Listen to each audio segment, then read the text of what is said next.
One American state accidentally used the wrong flag for nearly 90 years. Another legally requires blood on its official design. One contains the flag of a foreign empire. And one of the most famous state symbols in America is based on a real bear whose story ends in tragedy. At first glance, state flags don't seem particularly interesting. Most people pass them every day without giving them a second thought. They fly above schools, government buildings, capitals, courthouses, and for many Americans, they're little more than background scenery. But hidden inside these designs are stories of war, rebellion, political compromise, legal battles, national identity, and even extinction. Some of these symbols were created to celebrate victories, others were created to heal divisions, and a few exist because somebody made a mistake and nobody noticed. The fascinating thing about state flags is that they're not really about flags, they're snapshots of history. Tiny pieces of the past that continue flying long after the people who created them are gone. And once you know the stories behind them, it's impossible to look at them the same way again. Let's start with a flag almost everyone misunderstands. Take a look at South Carolina's flag. Most people see a palm tree beneath a crescent moon. The explanation seems obvious. The moon represents the night sky, the palm tree represents the south. Simple, except that's not a moon. For generations, Americans have misidentified one of the most recognizable symbols in the country. The crescent actually comes from a military gorget, a curved piece of armor worn around the neck and upper chest by soldiers. During the Revolutionary War, South Carolina troops wore crescent-shaped gorgets as part of their uniforms. When Colonel William Moultrie designed an early military flag in 1775, he borrowed the symbol. The famous palm tree also has a surprisingly violent history. In 1776, British warships launched an attack against Fort Sullivan near Charleston. The fort was built using local palmetto logs. British commanders expected their cannons to blast through the walls. Instead, the soft wood absorbed much of the impact. Rather than shattering, cannonballs became embedded in the logs. The fort held, the attack failed, and the palmetto tree became a symbol of South Carolina's resistance. What appears to be a peaceful tropical design is actually a Revolutionary War memorial. But at least South Carolina's symbols were intentional. The next state's story exists because of a mistake that survived for nearly 90 years. Imagine making a small design error and watching it spread across an entire state. That's essentially what happened in Utah. In 1922, a flag manufacturer produced a new version of the state flag. During the process, the year 1847 was placed in the wrong position. The finished design didn't match the version officially approved by law. Normally, a mistake like that would be corrected immediately. This one wasn't. Manufacturers copied it, schools displayed it, government offices flew it. Year after year, decade after decade. Eventually, the incorrect version became more common than the official one. Think about how many people saw that flag. Governors, legislators, teachers, historians, thousands of citizens, and somehow the error survived for nearly 90 years before finally being corrected. History is often shaped by major events, wars, elections, economic crises. But sometimes history changes simply because nobody noticed a mistake. Utah's flag may have contained an error, but at least it looked like a normal flag. Ohio didn't even bother with that. Every American state flag is rectangular, except one. Ohio. Its design is known as a burgee, a type of swallowtail pennant traditionally used by yachts and naval organizations. It's the only non-rectangular state flag in the United States. The design was adopted in 1902 and was heavily influenced by the state's transportation history. The triangular shape was meant to evoke cavalry guidons and maritime pennants, reflecting Ohio's role as a transportation hub connecting different regions of the country. The flag's red, white, and blue colors honor the national flag, while the large circular O represents both Ohio and the nickname the Buckeye State. The unusual shape created an unexpected challenge. How do you fold it properly? Traditional flag folding procedures didn't work. Eventually, a Boy Scout named Alex Weinstock created a 17-step folding process designed specifically for Ohio's unique flag. The number honored Ohio's status as the 17th state admitted to the Union. State lawmakers liked the idea so much they officially adopted it, which means one of America's most unusual ceremonial traditions was created by a teenager. Ohio's flag is unique because of its shape. Oregon's is unique because it refuses to pick a side.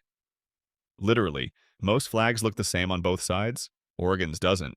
It's the only state flag in America with completely different designs on the front and back. The front displays the state seal, the back displays a large golden beaver. That's it, a beaver. The choice wasn't random. During the 19th century, Oregon's economy was heavily influenced by the fur trade. Beavers were among the most valuable animals in North America, and their pelts helped drive exploration, settlement, and commerce throughout the Pacific Northwest. Over time, the beaver became one of Oregon's most important symbols. The unusual two-sided design makes the flag more expensive and complicated to manufacture than almost any other state flag. Yet attempts to simplify it have repeatedly failed. Apparently, Oregonians have no interest in giving up their beaver. But not every flag story is quirky. Some became surprisingly controversial. Florida's is one of them. At one point, Florida's state flag was mostly white with the state seal in the center. That seemed perfectly reasonable until people noticed a problem. When the wind wasn't blowing, the seal became difficult to see. From a distance, the flag looked almost completely white. And a plain white flag carries a very specific meaning. Surrender. State leaders didn't like that comparison. To solve the problem, a red diagonal cross was added across the flag. The redesign made it instantly recognizable. Yet historians still debate whether practical concerns were the only reason for the change. Some believe cultural and political influences from the post-Civil War South may also have played a role. Regardless of the motivation, Florida succeeded in making sure nobody would mistake its flag for surrender again. The next controversy had nothing to do with color. It had everything to do with symbolism. Virginia's flag is famous for depicting Virtus, the Roman goddess of virtue, standing over a defeated tyrant. The message is clear. Virtue triumphs over tyranny. But one detail has generated debate for decades. Virtus is shown with one breast exposed. To some observers, it's simply classical Roman art. To others, it's inappropriate for public display. Schools have debated it. Organizations have debated it. Politicians have debated it. The argument isn't really about a drawing. It's about a much larger question. Should historical symbols remain exactly as they were created? Or should they change as society changes? Virginia's flag remains one of the most recognizable examples of that debate. And if that sounds controversial, Louisiana's story is even stranger. Louisiana's flag features a mother pelican feeding her young. At first glance, it seems gentle and peaceful, but the image comes from a legend that dates back centuries. According to the story, pelicans would wound themselves during times of famine and feed their own blood to their chicks. The story wasn't biologically accurate, but symbolism doesn't depend on biology. It depends on meaning.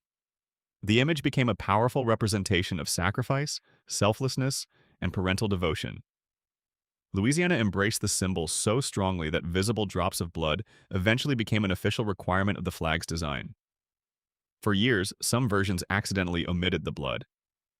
Lawmakers later corrected the issue to ensure the symbolism remained intact. Imagine being told your state flag needs more blood. Yet that's exactly what happened. But symbols don't just create controversy. Sometimes they create lawsuits. Oklahoma's flag centers on an Osage warrior's buffalo hide shield decorated with eagle feathers. Crossing the shield are a peace pipe and an olive branch. Together, the symbols represent peace between Native American traditions and European influences. The design is widely praised today, but discussions surrounding Native American imagery, cultural representation, and government-sponsored symbolism have occasionally spilled into legal battles involving free speech and religious expression. The lesson is simple. A symbol that appears straightforward to one person may carry a completely different meaning for someone else. Minnesota learned that lesson firsthand. For decades, critics argued Minnesota's flag was too complicated. Others argued parts of the design reflected outdated portrayals of Native Americans. The criticism grew louder over time. Eventually, state leaders decided to redesign the flag completely. The new design is simpler, cleaner, and easier to recognize. Supporters praised the change. Critics argued history was being erased. The debate became surprisingly emotional. Because flags aren't just pieces of cloth, they're symbols of identity. And changing them often feels like changing a piece of history.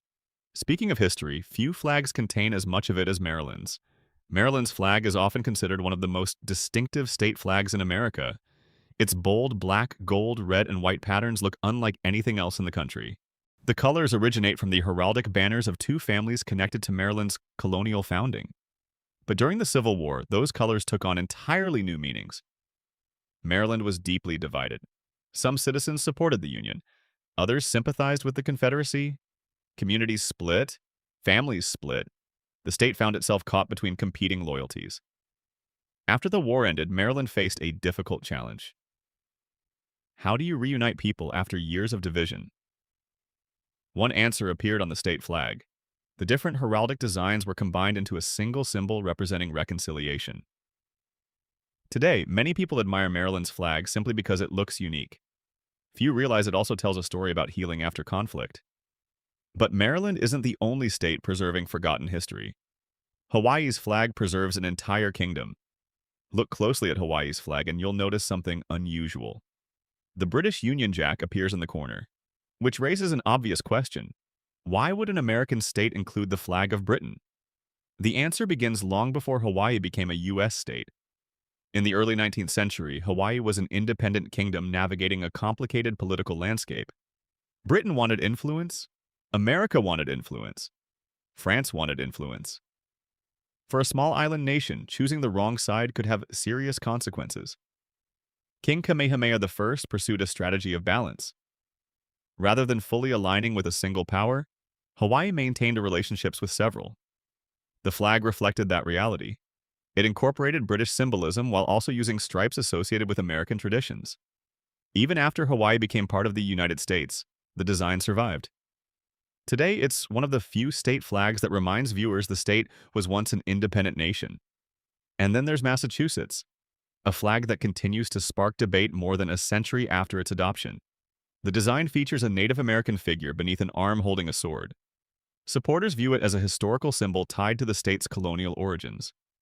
Critics argue it represents violence and domination. Calls for redesign have grown louder in recent years. Opponents of redesign argue that removing historical symbols risks erasing history itself. Supporters argue that history can be remembered without celebrating controversial imagery. It's a debate with no easy answer, and it demonstrates how a flag can become much more than a symbol. It can become a conversation about identity, memory, and values. Finally, we arrive at the most famous state flag in America, California's bear. Millions of people recognize it instantly. It's printed on maps, signs, clothing, souvenirs, and government buildings. But very few people know the bear had a name. Monarch. He was a real California grizzly, captured at a time when California's wilderness was rapidly disappearing. As settlements expanded, habitats shrank, hunting pressure increased. The California grizzly, once one of the most powerful animals in North America, was slowly pushed toward extinction. Monarch became one of the last famous representatives of his species. People traveled long distances to see him. Artists studied him. Photographers documented him. Eventually, he became the inspiration for the bear appearing on California's state flag. The image symbolizes strength, independence, and resilience. But there's a heartbreaking irony hidden inside that symbolism. The California grizzly no longer exists in the wild. The very creature chosen to represent the state disappeared from the landscape it once dominated. Today, every time Californians see that bear, they're seeing more than a symbol. They're seeing a memory, a reminder of something that once existed and can never fully return. And perhaps that's the strangest thing about state flags. They preserve things long after they're gone. Wars, kingdoms, mistakes, ideas, even entire species. The cloth survives, the symbols survive, the stories survive. Sometimes they're all that's left.